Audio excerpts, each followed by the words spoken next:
प्रश्नावली 5.3 का question number 10वां इसमें जो दिया हुआ है इसको हम लोग हल करेंगे। ठीक है, क्वेश्चन नंबर 10वां इसमें दिया है, दर्शाइए कि a1 a2 dot dot an से एक AP बनती है जहां an नीचे परिभाषित है। ठीक है, यानी कहने का अर्थ है इसमें कि 10वां जो सवाल दिया हुआ है इसमें यानी इसके दो भाग हैं, एक दिया है an बराबर 3 + 4n और दूसरा an बराबर कितना दिया है 9 - 5n दिया हुआ है। ठीक है, अब इसको हमको क्या करना है, कह रहा है इसमें कि प्रत्येक स्थिति में पहले 15 पदों का योग भी ज्ञात कीजिए। ठीक है, ये क्या करते हैं हम लोग इसमें, यानी पहला जो सवाल दिया हुआ है, पहला जो an का मान 3 + 4n दिया हुआ है इसको हम लोग हल करते हैं और इसके बाद हम लोग क्या करेंगे, यानी दूसरा जो सवाल दिया है an बराबर 9 - 5n इसको हल करेंगे। ठीक है, तो चलिए इसमें पहला जो सवाल दिया हुआ है इसको हम लोग हल करते हैं। यानी यहाँ पे क्या दिया है, पहला इसमें जो सवाल दिया है यानी an बराबर कितना दिया है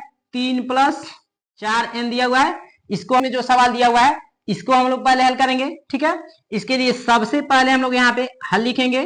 ठीक है, और हल लिखने के बाद यहाँ पे लिखेंगे, क्या लिखेंगे, दिया है, क्या लिखेंगे इसमें, दिया है, क्या दिया हुआ है an बराबर 3 + 4n दिया हुआ है। ठीक है, अब इसके लिए हम क्या लिखेंगे, यहाँ पे यदि n के जगह पे 1 लिखते हैं यानी a1 बराबर 3 + 4 गुणे n के जगह पे यदि हम 1 रखते हैं तो हमको जो पहला पद प्राप्त होगा वह क्या होगा, a1 बराबर 3 + 4 एकम 4 हो जाएगा, यानी 4 3 7 हो जाएगा। मतलब पहला पद हमको क्या प्राप्त हो गया, 7 प्राप्त हो गया।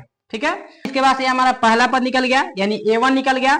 अब इसके बाद से दूसरा पद निकालेंगे a2 बराबर, तो क्या हो जाएगा 3 + 4 गुणे और n के जगह पे यहाँ पे 2 रख देंगे तो कितना हो जाएगा 3 + और 4 दूनी 8 हो जाएगा और इसको जोड़ेंगे तो कितना हो जाएगा 8 3 11 हो जाएगा। यानी a2 बराबर मतलब दूसरा पद हमको कितना प्राप्त हो गया 11 प्राप्त हो गया।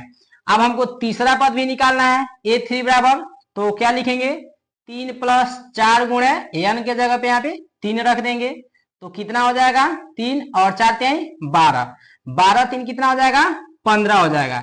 यानी कहने का अर्थ है कि इसमें a1 का मान कितना निकल गया 7 और a2 का मान कितना निकल गया 11 और a3 का यानी तीसरा पद कितना निकल गया 15। ठीक है, अब हमको क्या करना है कि यह जो यानी a1 बराबर कितना दिया है 7 और a2 बराबर कितना निकल गया 11 और a3 बराबर कितना हो गया 15। यानी कहने का अर्थ इसमें कि यह जो पद है वह हमारा समांतर श्रेणी में है या नहीं है, मतलब 7, ठीक है, 11 और 15 यह हमारा AP में है या नहीं है, इसको हमको क्या करना है प्रूफ करना है। तो कैसे इसको प्रूफ करेंगे, यहाँ पे D1 निकालेंगे। D1 बराबर क्या होता है A2 - A1 होता है। कितना दिया है 11 दिया है, 11 रख देंगे, माइनस A1 का मान कितना दिया है 7 दिया है, 7 रख देंगे। अब 11 में से 7 घटाएंगे तो कितना हो जाएगा 4 हो जाएगा। मतलब D1 बराबर हमको कितना प्राप्त हो गया 4 प्राप्त हो गया। अब इसके बाद D2 निकालेंगे तो D2 बराबर क्या हो जाएगा, यानी A3 - A2 होता है। अब A3 बराबर कितना दिया है 15 दिया है तो 15 लिख देंगे और A2 का मान कितना दिया है 11 दिया है तो 11 लिख देंगे। 15 में से 11 घटाएंगे तो कितना हो जाएगा 4 हो जाएगा। यानी कहने का अर्थ है कि D2 बराबर भी हमको कितना प्राप्त हो गया 4 प्राप्त हो गया। और अब इसके बाद देखिए हमको D1 का मान 4 प्राप्त हुआ है और D2 का मान भी हमको 4 प्राप्त हुआ है, तो इसलिए यहाँ पे क्या लिखेंगे, चूंकि सर्वांतर क्या है समान है, ठीक है, सर्वांतर समान है, ठीक है, इसलिए यह क्या है, यह AP में है। ठीक है, यानी कहने का अर्थ है कि 7 11 15 जो हमारा ये समांतर श्रेणी दिया हुआ है, यानी जो यह AP दिया हुआ है वह क्या है समांतर श्रेणी में है। क्यों है, इसलिए कि D1 और D2 का मान दोनों का मान समान आया, मतलब सर्वांतर हमारा बराबर है, इसलिए यह जो सूची हमको प्राप्त हुआ है वह क्या है यानी AP में है। ठीक है, अब इसके बाद यहाँ पे लिखेंगे अब प्रश्नानुसार, क्या लिखेंगे इसमें, अब प्रश्नानुसार। अब इसमें क्या करा है, प्रत्येक स्थिति में पहले 15 पदों का योग ज्ञात कीजिए, यानी हमको 15 पदों का योग ज्ञात करना है। इसलिए फार्मूला हमारा क्या होता है SN बराबर यानी n/2 × 2a + n - 1 × D होता है। ठीक है, और हमको क्या ज्ञात करना है, पहले 15 पदों का योग ज्ञात करना है, यानी कहने का अर्थ है S15 का मान हमको ज्ञात करना है। तो n बराबर क्या हो जाएगा 15 हो जाएगा बटे 2, ठीक है, और 2 गुणे, अब a इसमें दिया है तो a1 बराबर हमने पहला पद कितना प्राप्त किया था, 7 प्राप्त किया था, तो इसीलिए यहाँ पे क्या हो जाएगा 7 हो जाएगा, प्लस n बराबर कितना हो जाएगा 15 माइनस 1 गुणे, तो अब उसके बाद क्या हो गया d हो गया, d का मान हमने कितना निकाला था, d1 d2 का मान, यानी d1 d2 का मान हमने 4 निकाला था, तो इसीलिए यहाँ पे 4 रख देंगे। क्लियर। तो अब यहाँ पे क्या हो जाएगा, यानी 15/2 गुणे 2 सते 14 प्लस 15 में से एक जाएगा 14 गुणे 4 हो जाएगा। ठीक है, अब यहाँ पे क्या हो जाएगा 15/2, ठीक है, और यह कितना हो जाएगा 14 प्लस, अब 14 चौको कितना हो जाएगा 56। ठीक, अब देखिए यहाँ पे क्या हो जाएगा 15/2, ठीक है, और इसको जोड़ लेंगे 14 और 56 को जोड़ेंगे तो कितना हो जाएगा 6 4 10 के 0 हासिल 1 और 5 1 6 6 1 7 हो जाएगा, यानी 70 हो जाएगा। ठीक है, तो कितना हो जाएगा 15/2 गुणे 70 हो जाएगा।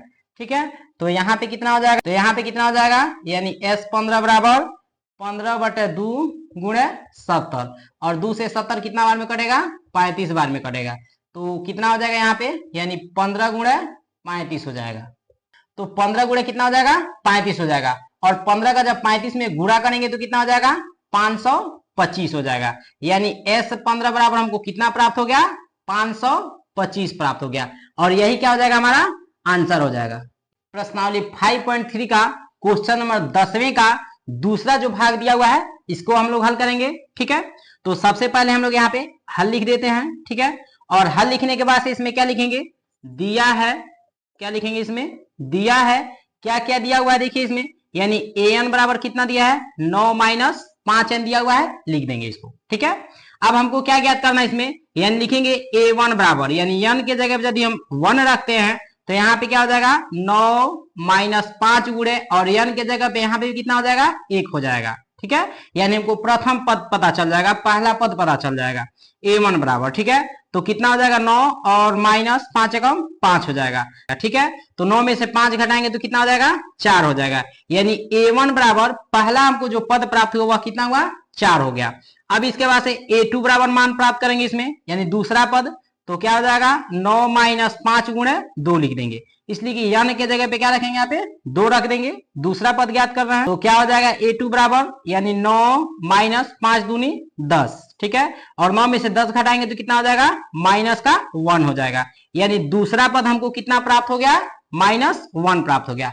अब तीसरा पद निकालेंगे a3 बराबर। ठीक है, तो a3 बराबर क्या हो जाएगा 9 माइनस 5 गुणे 3 लिख देंगे।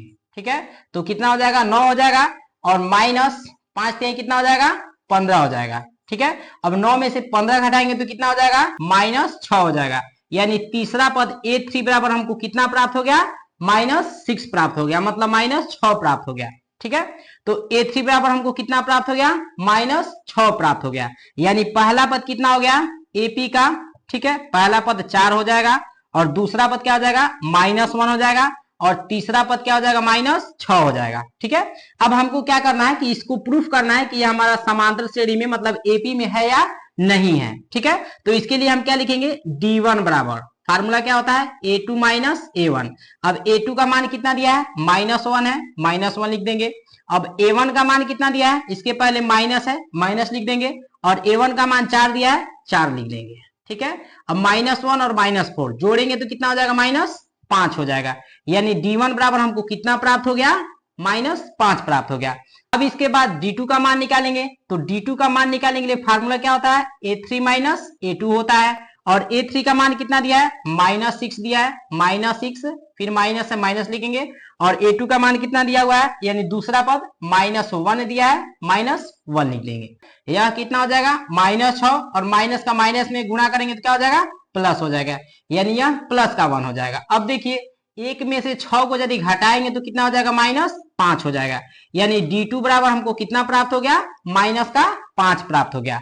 अब देखिए D1 का मान भी -5 प्राप्त हुआ, और D2 का मान भी -5 प्राप्त हुआ, और जब D1 और D2 का मान बराबर होता है, यानी D1 और D2 का मान जब बराबर होता है तो क्या होता है, यानी जो भी सूची दिया हुआ रहता है, यानी जो श्रेणी दिया हुआ रहता है वह श्रेणी क्या होता है, यानी समांतर श्रेणी होता है।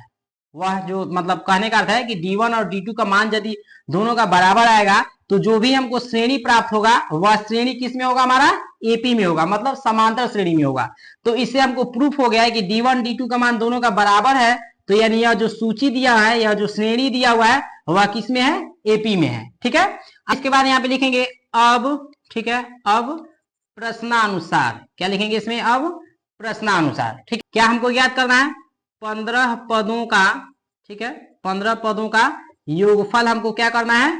ज्ञात करना है। ठीक है, तो 15 पदों का योगफल यानी SN बराबर फार्मूला क्या होता है? n/2 into 2a plus n minus 1 into D होता है।